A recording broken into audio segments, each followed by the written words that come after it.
March 25th, 2287, Terran Standard Calendar. I haven't written in a while. I've sent some recordings back home, but we're not getting any back. LT said it was because there's EW, electronic warfare, going on. I don't think that's the case. I mean, we're so advanced we can jump onto another planet, but can't send a simple recording out here. It is what it is, I guess. Just gotta focus on the mission and take it a day at a time. We didn't find any Eskaidians in the town we went to. Well, none that were alive. Most of them were just piles of ash mixed into the snow. Figure that's what lots of plasma fire does to someone. We didn't come across any of the enemies in the town either. Just the bodies and dust should be bodies. It's hard to believe that thousands of people lived in this burnt crater of a city at one point. The few bodies that weren't ash didn't look very good.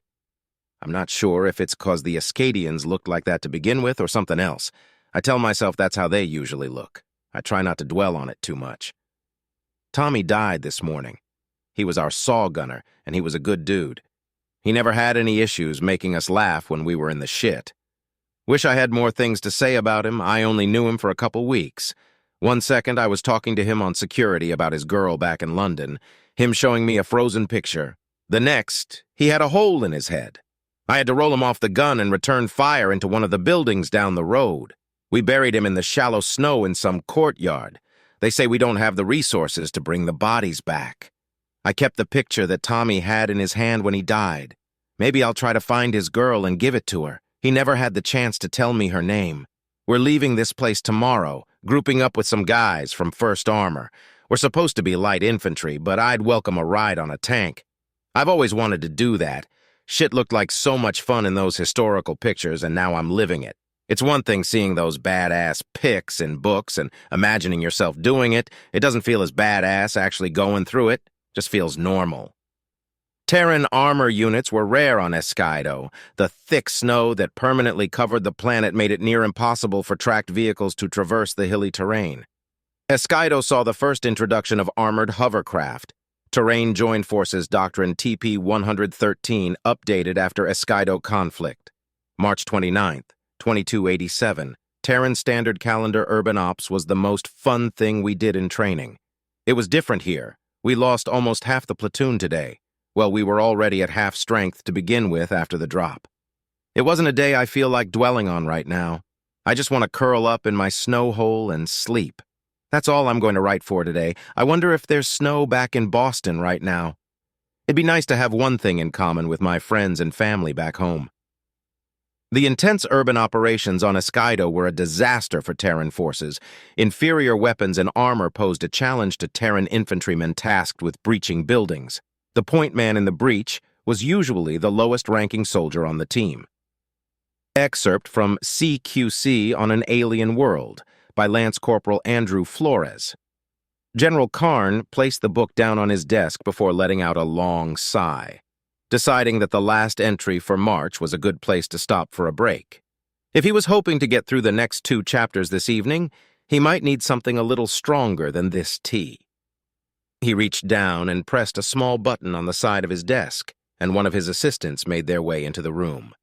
"How may I assist you, sir?" "Vanix, clear my meeting with Oraxium General Tanix tomorrow. I think I'm going to make a day trip." "Of course, sir, right away." "And would you please bring me that new human beverage that everyone is fawning over? The ethanol one?" he asked, unable to remember the direct human word for it. "Yes, sir. Any flavor that you have in mind?" "Do they have a flavor from this human settlement called Boston?" "I'll track it down, sir. See you shortly." The general turned back in his chair, looking to his left, his eyes fixated on the display case that housed his own Galactic Honor Medal. He thought about his time spent earning the award. He had made difficult decisions, had to sacrifice people he cared about for the betterment of others. Many people he cared about. But it had all seemed so impersonal. Just orders and commands from a terminal or through a comms channel. He had never been required to go through the experience of being on the ground when it was all going down, never had to witness it firsthand. Of the many books and articles that filled his digital library, they all described war from a statistical standpoint, measuring numbers against numbers, as if it were something that could be broken down into a cost-benefit analysis. He never had the need to read a first-hand account at his position. He regretted that it had taken him this long. March 30th, 2287 Terran Standard Calendar. I think writing about yesterday will make me feel better. I didn't get much sleep last night between the security shifts and the fire bombings. Once we ran them out of town, they must have decided to get this place off the map. Johnson ended up under one of the bombs, the snow melted around him, and once we got to him, he was frozen solid. He ended up in the same shallow snow hole as Tommy. We're inside burning the Eskaido bodies and clothes to stay warm. Cook says, it's minus 89 right now. Can't even take my helmet off to eat, otherwise I'd freeze. We've been sustaining ourselves with injections. I miss the taste of food. Right, about yesterday. We got word saying there was an enemy platoon holed up on the other end of town. PL gave us the brief, and in it we're supposed to cross 5 miles through this ghost town. As bad as it's been, I'd say this was the coolest part of it all. My favorite hobby back home was exploring all the abandoned buildings around town. There isn't much to do in Maynard except drive around and see old stuff, 'cause, well, it's fucking Maynard. But this was like my own desolate city of ice to explore, ice and bodies. We pulled up on them around 1700 after a few hours of slow rucking. We were careful when we moved, so many windows and buildings, and each one could mean the death of us. PL let me call in the air support, said it would be good practice on the comms. Once we got the all clear from air, we moved in. First squad took the south side, while second took the east. We only had enough of us for 2 squads now. On cue, Ramirez kicked in the door and I breached. They were right behind me. There were 3 of them sleeping on the floor inside and another 4 playing some game in the middle. I put 2 in one of the ones around the table as I made my way to the right corner. The first one I shot screamed and writhed on the floor while we all cleared the room. The rest of the team made quick work of the others. It felt good having my urban ops training pay off. Seemed easy so far. SGT Miller put a few into the ones that were still making some weird noises, somehow still alive. They bled just like us. I'm not sure what I was expecting. I mean, it makes sense. Maybe it would have felt cooler if it was purple, like a video game. It would have been easier for me if they were more alien, less like us. It still felt like I was killing another human being, but I don't think we had a problem seeing them as something else. That first one I shot finally bled out when we finished our lace reports. It was clutching some picture when it died, just like Tommy. We moved to the next building. There were a few in the street still screaming, screeching, not sure how to describe the sound, from the chemical bombs before. I shot one as I walked over it, seeing its scaled skin melting off looked like a bad way to go. Maybe that's what he was asking for. I hope that's what he was asking for. Only PL had a translator. I was point man again. They said I would keep doing it until I couldn't anymore.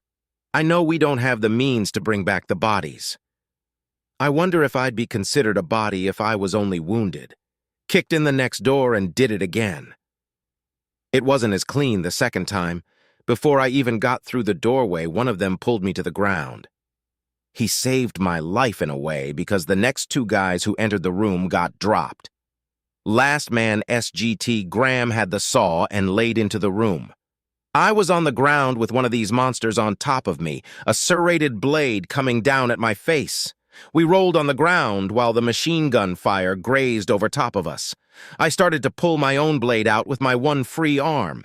I should count myself lucky that its teeth were stuck behind its suit. Guess they needed to stay warm too. I finally got my knife out and stabbed it in the stomach. The cold air made its blood solidify around my blade after the first stab, and I couldn't pull it out. I rolled again, getting on top of him, and brought my helmet down onto its face. I did it again and again until SGT Graham pulled me off of him. I couldn't see anything anymore, the blood covering my goggles. Once I was calmed down, we scraped the icy red liquid off with a knife. I looked down at the body and there was a crater where its face should have been. Still haven't seen who I'm fighting.